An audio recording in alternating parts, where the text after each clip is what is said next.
by Gibson Records. Welcome, Rich Afric Magazine. Rich Afric Magazine.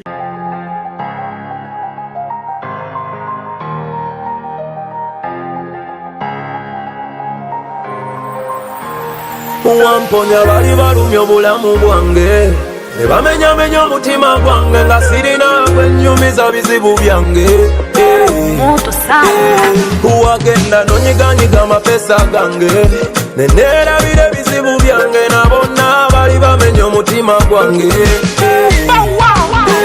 ekira kukandeete okwagala omulungi binyuma awalayi binyuma obulabo kansombe kale ne bwe buziba kutunulira awalayi sitamwa. Hi, thank you so much, Bridge Afrique Media, for the opportunity to share a little bit about myself and my country, which I represent here in Guangzhou as a Consul General. My names are Ambassador JUDYTH NSABABERA. I have been here as I was appointed ambassador back in 2021. And I've been in the diplomatic field, I say give or take 13 years, working closely with the United Nations, peacekeeping, operations, and disarmament. Those were the areas where I focused on. But you asked what is my experience as a diplomat and being an ambassador. I feel like I've always represented my country. My first instance was when I played professional sport, which I got a chance to play the US Open and come to the US to be able to represent my country. And so I feel like I've always been representing my country in one way or the other. My life as a diplomat, I don't know. I try not to really focus on life as a diplomat. I focus on life in general, being able to experience culture, to experience life in a different country.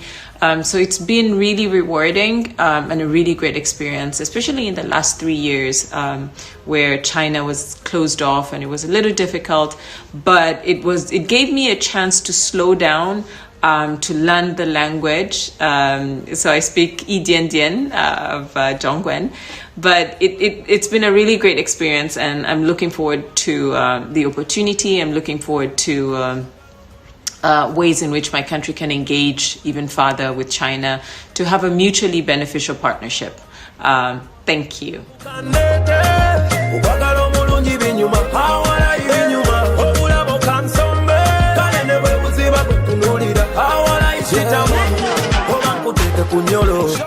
Interesting question. The Belt and Road Initiative is celebrating 10 years since its initiation.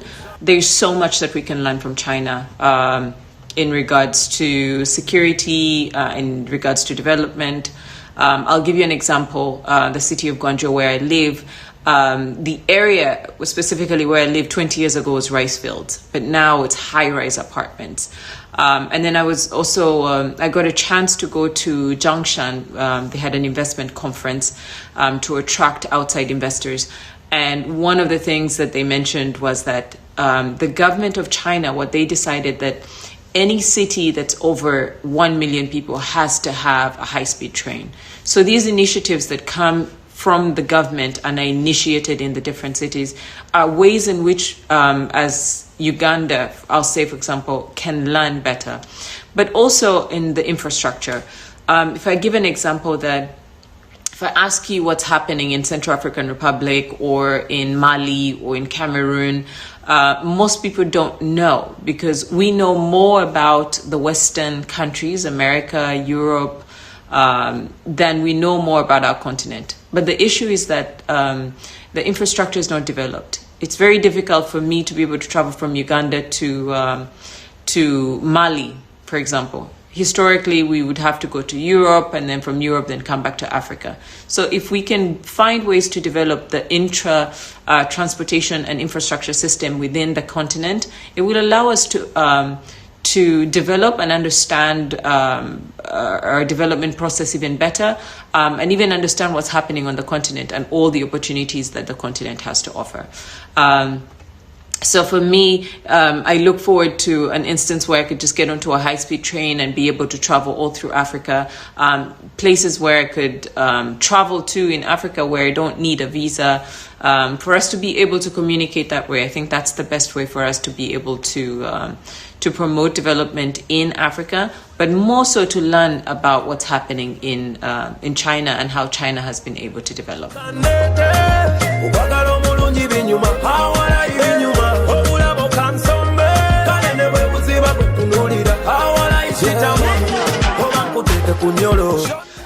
The experience really depends on who you talk to. I've had very many positive stories, but that doesn't negate the few stories that we've had where people haven't had really good experiences.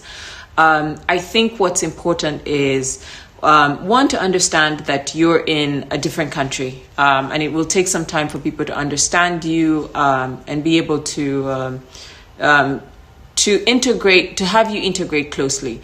I encourage people to learn the language, the culture. That's one of the things that I focused on when I first came to China. Where do I get Chinese lessons? Because if I can greet somebody in their language, that's one step closer to integrating. Food is also an important component of the Chinese culture, being able to eat their food. I've seen places where I go and I'm using chopsticks, and they're really quite impressed and saying, wow, you can use quaidzi. So I think that the experience varies from one person to another in regards to how to their lives here in China. So I wouldn't take one negative story and equate it to everybody, but we have really good experiences. I'll give an example. We have an internet, a social media sensation called Rose in China. She's been married to a Chinese man for the last 8 years. They have a little boy, and she's got this channel that has attracted so many people following her life, right? And so that's a good experience. That's a good story to share. So the experience of Ugandans in China varies really from who you talk to, what they're doing in the country. They're Ugandans who are married to Chinese people whose families have accepted them. So I think that overall, I think that the experience is great, but there needs to be more that we can do for people here in China to understand who we are, to accept us as Africans or Ugandans or people of a different culture.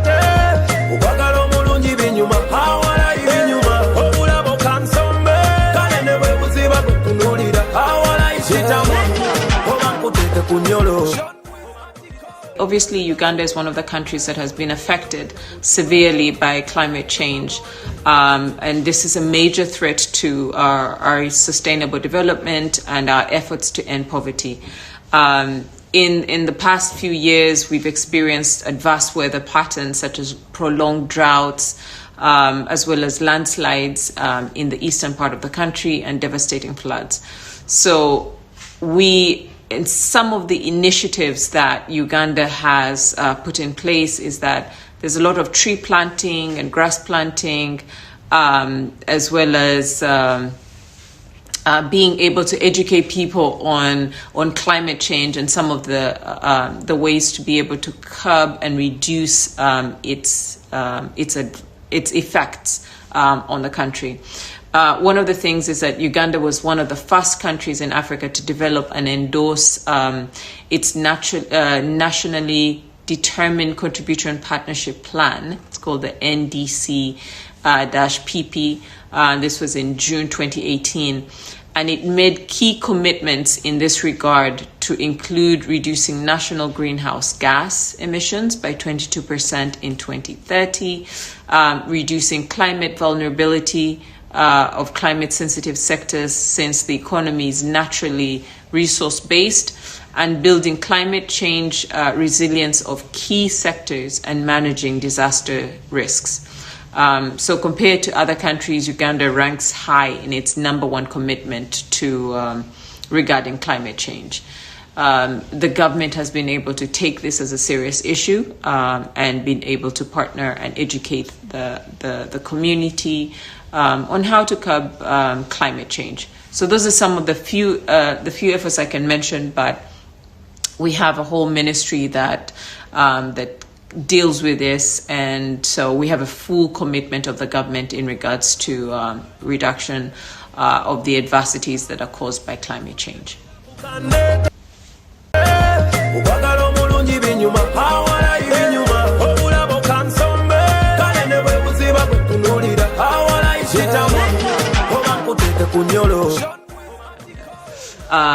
It's really unfortunate about the xenophobic attacks. But if I will speak for Uganda, I'll tell you that Ugandan people are one of the kindest, most welcoming people that you'll meet on the continent. And we're very proud of that.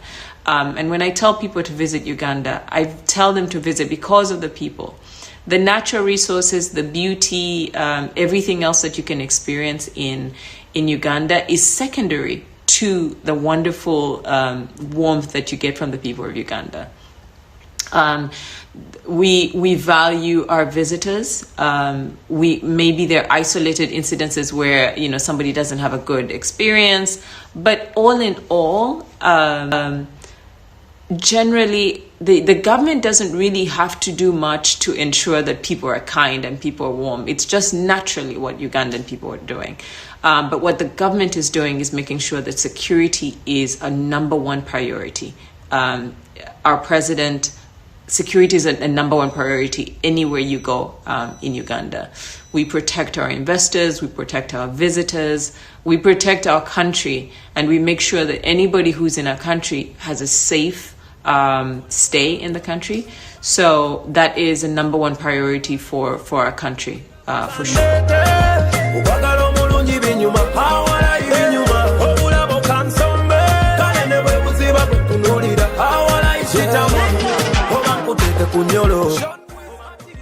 Wow.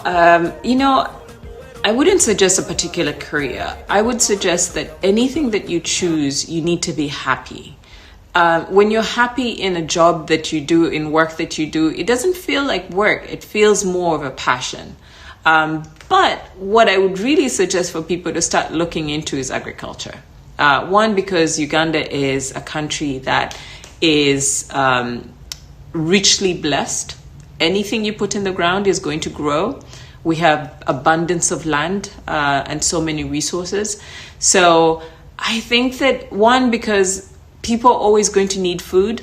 There are innovative ways to do agriculture now. So that is one area that I would encourage young people to start looking into.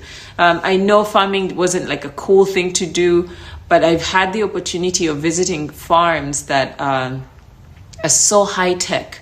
And it's amazing what output and how they're tracking quality and productivity of the farm. It's really amazing. So farming is one thing I would really encourage people to do.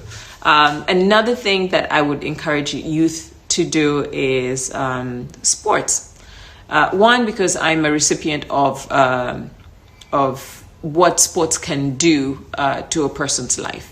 Creates discipline, but there are ways in which people are making money out of it. So I would love for our parents and also young parents who are coming up and have children to encourage their children to pursue sports, the arts. These are areas in which people can be creative, areas that really support somebody's human and mental development. So I think the best thing for me to do is that find something you love and do it with a passion. That's my opinion in regards to a career.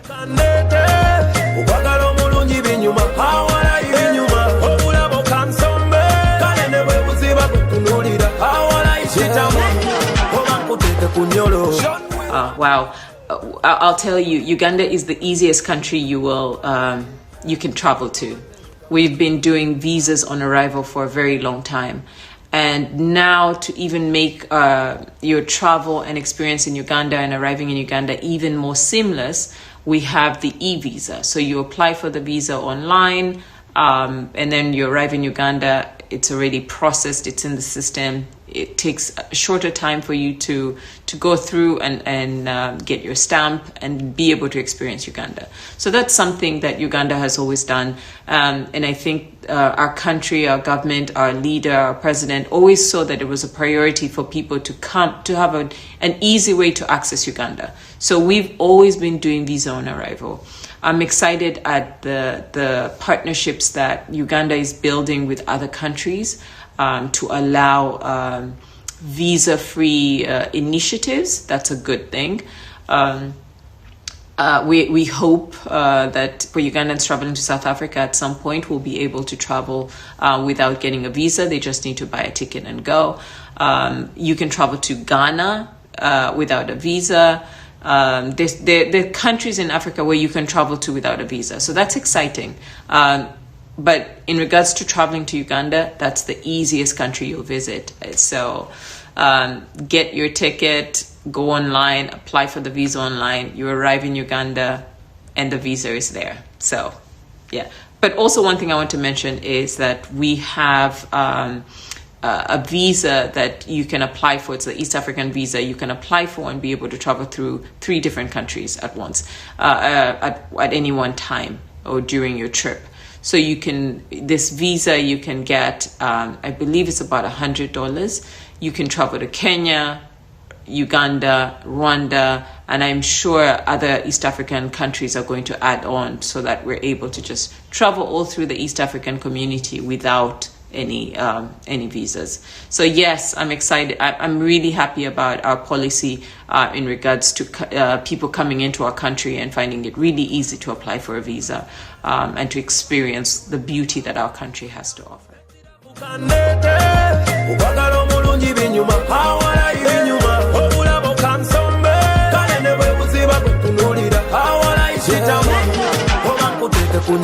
And you know, I have to applaud you for doing this, and thank you so much, because we need more positive media about Africa.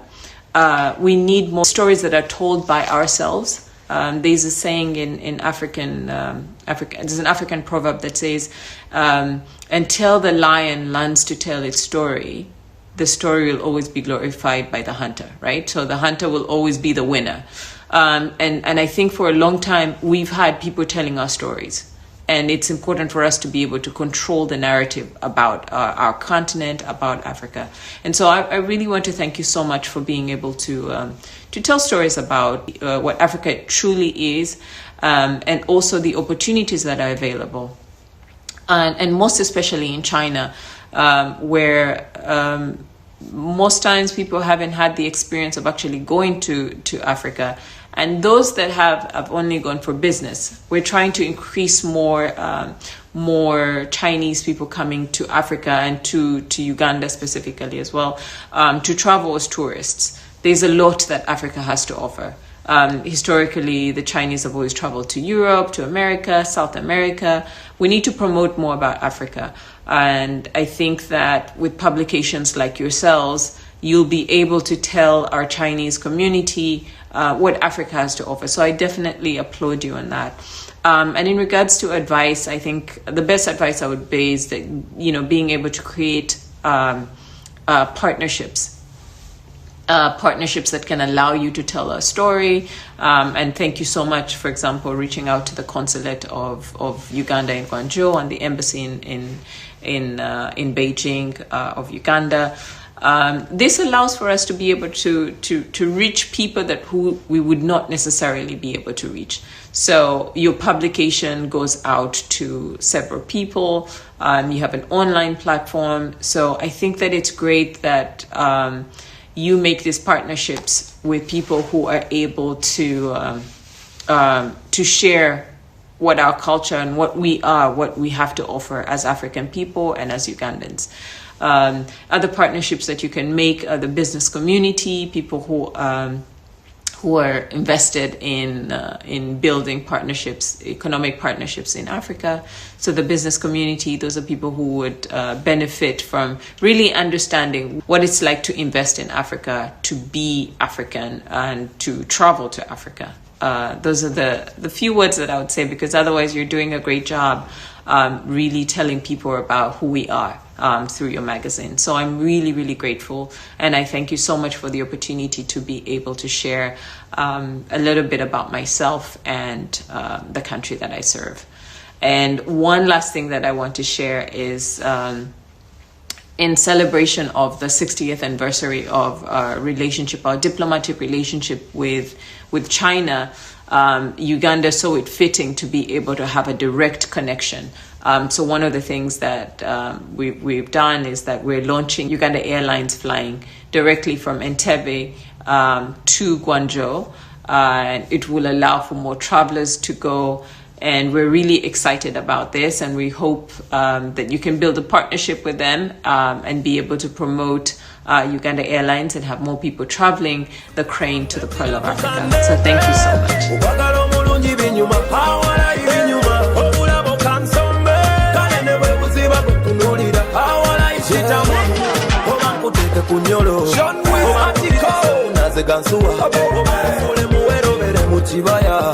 Ebitobanga wantereka mu chupa sana kukebera